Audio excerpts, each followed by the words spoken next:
Hello everyone, welcome back to my channel. आज की video उन सभी स्टूडेंट के लिए जो बीपीएससी टीआरई 4 की प्रिपरेशन कर रहे हैं, क्योंकि आज की इस वीडियो में मैं आपसे बात करने वाली हूँ जीएस 40 मार्क्स के बारे में कि आप जीएस 40 मार्क्स के लिए कहाँ से प्रिपरेशन करें और किस तरह से पढ़ाई करें ताकि आप भी एक अच्छा स्कोर कर पाए। अगर आप पीआरटी, जूनियर, पीजीटी के स्टूडेंट हैं तो आपके एग्जाम में सिलेक्शन के लिए मेन रोल जीएस निभाता है, इसलिए आपको अपने सब्जेक्ट के साथ साथ जीएस पार्ट पे भी ध्यान देना होगा ताकि आपका सिलेक्शन हो पाए। तो इस वीडियो में मैं आपको कहां से जीएस की तैयारी करनी है ये बताने वाली हूँ। सो फ्रेंड्स, अगर आप मेरे चैनल पे नए हैं तो प्लीज मेरे चैनल को सब्सक्राइब कीजिए, मुझे सपोर्ट कीजिए और मेरे वीडियो को ज्यादा से ज्यादा अपने दोस्तों तक शेयर कीजिए और इस वीडियो को अंत तक देखिए, ये आपके लिए बहुत हेल्पफुल होने वाली है। सबसे पहले हम बात करेंगे पीआरटी के क्वेश्चन के बारे में। तो पीआरटी में क्वेश्चन टोटल जीएस बेस्ड ही पूछे जाते हैं, आपको भी पता है। इनमें से लगभग सभी सब्जेक्ट के क्वेश्चन पूछे जाते हैं और जूनियर, टीजीटी, पीजीटी की अगर मैं बात करूं तो जीएस में 40 क्वेश्चन अलग से देखने को मिलते हैं और बाकी 80+ क्वेश्चन जो होते हैं सब्जेक्ट स्पेसिफिक होते हैं। तो मैं उनके रिसोर्सेज के बारे में बताऊंगी कि आपको कहां से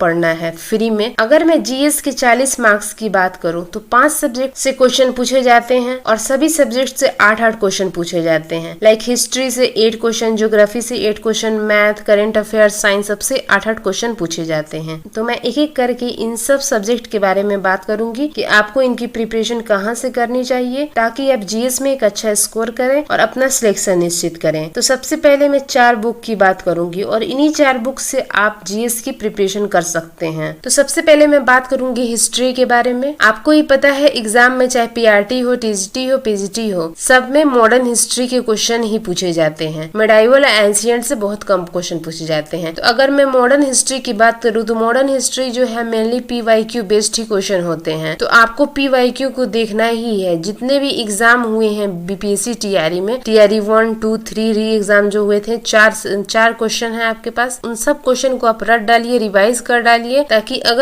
अगर वो क्वेश्चन दोबारा रिपीट हो तो आपको इस बात का रिग्रेट न रहे कि मैंने पीवाईक्यू किया नहीं था। फर्स्ट हो गया पीवाईक्यू। सेकेंड अगर मैं बात करूँ बुक की तो सेकेंड हो गया बीपीएससी पूर्वालोकन की बुक। बीपीएससी पूर्वालोकन में जितने भी सब्जेक्ट के क्वेश्चन आंसर दिए गए हैं लाइक हिस्ट्री, साइंस, ज्योग्राफी, आप बीपीएससी पूर्वालोकन की बुक को बिल्कुल अच्छे से रट डालिए, याद कर डालिए और इसको रिवाइज करते रहिए। थर्ड अगर मैं बुक की बात करूं तो थर्ड बुक हो गया सार संग्रह की 1 लाइनर महेश परनवाल की जो बुक आती है। उसमें से आपको सारी चीजें नहीं पढ़नी है, आपको पीवाईक्यू क्वेश्चन जैसे मैंने बताया पीवाईक्यू क्वेश्चन को उठाना है, एनालिसिस करना है कि किस किस टॉपिक से पूछे गए हैं क्वेश्चन। सिर्फ उसी टॉपिक को आपको सार संग्रह में पढ़नी है, सारे टॉपिक्स को नहीं पढ़नी है, क्योंकि सार संग्रह की बुक में बहुत ज्यादा दिया हुआ है और इतना टाइम भी नहीं है कि हम सारे टॉपिक को कवर कर पाए। इसलिए पीवाईक्यू आप उठाइए और पीवाईक्यू बेस्ड क्वेश्चन ही रिपीट किए जाते हैं, इसलिए आप पहले पीवाईक्यू को एनालिसिस कीजिए, उसके बाद सार संग्रह में उस टॉपिक को ढूंढिए और देन उसका रिवाइज कीजिए। फोर्थ बुक की अगर मैं बात करूँ तो एनसीईआरटी, ये मोस्ट इम्पोर्टेंट हो जाता है हर एग्जाम के लिए। ठीक है, जितने भी कॉम्पिटिटिव एग्जाम होते हैं उसके लिए एनसीईआरटी तो एक इम्पोर्टेंट रोल निभाता है। तो आप 6 to 10th की एनसीईआरटी एकदम अच्छे से पढ़ डालिए। ये हो गई हिस्ट्री के बारे में। सेकेंड अगर सब्जेक्ट की मैं बात करूँ ज्योग्राफी, तो ज्योग्राफी के पहले मैंने जैसे हिस्ट्री के बारे में बताया पीवाईक्यू लगाना है आपको। ठीक है, उसके बाद बीपीएससी पूर्वालोकन में जितने भी पीवाईक्यू पूछे गए हैं ज्योग्राफी से रिलेटेड वो सारे कर लेने हैं। और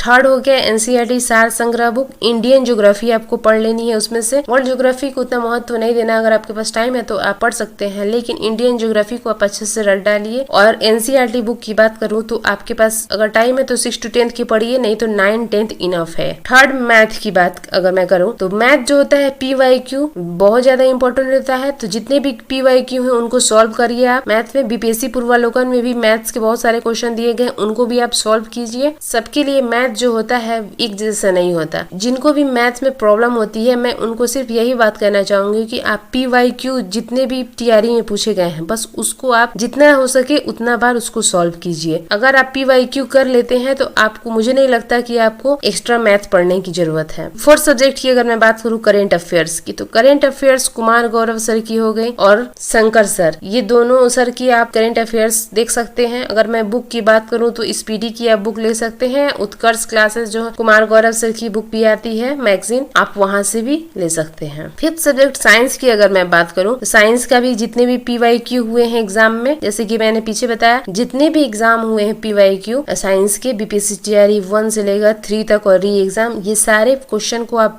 जितना हो सके उतना रिवीजन कीजिए। और एनसीईआरटी 9th 10th की बुक आपको एकदम मस्ट पढ़नी ही है, ठीक है। ये बहुत इंपॉर्टेंट रोल निभाता है क्योंकि एनसीईआरटी बेस्ड क्वेश्चन ही पूछे जाते हैं। टीआरई 3 में आपको 30 में से साइंस के 30 मार्क्स में से आपको 18+ क्वेश्चन जो है एनसीईआरटी के 9th 10th की बुक से ही पूछे गए थे। तो आपको एनसीईआरटी बुक पढ़ना है। देन उसके बाद सार संग्रह की बुक आती है, वो पढ़ लेना है आपको। सार संग्रह में भी पूरा टॉपिक नहीं पढ़ना है, पूरा साइंस की टॉपिक नहीं पढ़नी है आपको एग्जाम बेस्ड क्वेश्चन ढूंढ कर ही पढ़ना है। आप जो एनालिसिस करेंगे आपको पता चलेगा कौन सी इंपॉर्टेंट टॉपिक्स है, उससे रिलेटेड ही टॉपिक्स को आप पढ़िए। देन बीपीएससी पूर्वालोकन हो गई, उसकी भी बुक आप साइंस के जितने भी पीवाईक्यू पूछे गए बीपीएससी पूर्वालोकन में उसको आप रिवाइज कर डालिए। तो ये थी जीएस के 5 सब्जेक्ट के बारे में कि आपको कहाँ से पढ़ना है और कैसे पढ़ना है। ये 4 बुक बहुत इंपॉर्टेंट रोल निभाते हैं। अगर मैं यूट्यूब पे बात करूँ तो हिस्ट्री के लिए आपको भी पता है सही सरन सर हो गए, ठीक है, बेस्ट है सही सरन सर, दानिश सर भी हैं। ज्योग्राफी के लिए अंकेश सर हैं। मैथ्स के लिए पवन सर हो गए, आदित्य रंजन सर हो गए। करेंट अफेयर्स के लिए कुमार गौरव सर, शंकर सर हो गए। और साइंस के लिए केसरी सर, आकृति मैम हो गई, कुलदीप सर हो गए। ये सारे टीचर बेस्ट हैं, ठीक है। तो आप यहाँ से यूट्यूब पे फ्री में पढ़ सकते हैं। तो फ्रेंड, इस तरह से मैंने आपको जीएस के रिसोर्सेज के बारे में बताया जो कि मैं खुद फॉलो करती हूँ। आप भी इसको फॉलो करके एक अच्छा स्कोर कर पाएंगे और कंसिस्टेंसी के साथ आप पढ़ाई करते रहिए। तो फ्रेंड्स, आज की वीडियो में बस इतना ही। अगर आपको प्रिपरेशन से रिलेटेड कोई भी डाउट हो या कुछ भी पूछना हो तो आप मुझे कमेंट कर सकते हैं। मैं आपकी कमेंट की रिप्लाई करने की पूरी कोशिश करती हूँ। और फ्रेंड्स, मेरे चैनल को सब्सक्राइब कीजिए और ज्यादा से ज्यादा शेयर कीजिए। मिलती हूँ आपसे नेक्स्ट वीडियो में। Thanks for watching.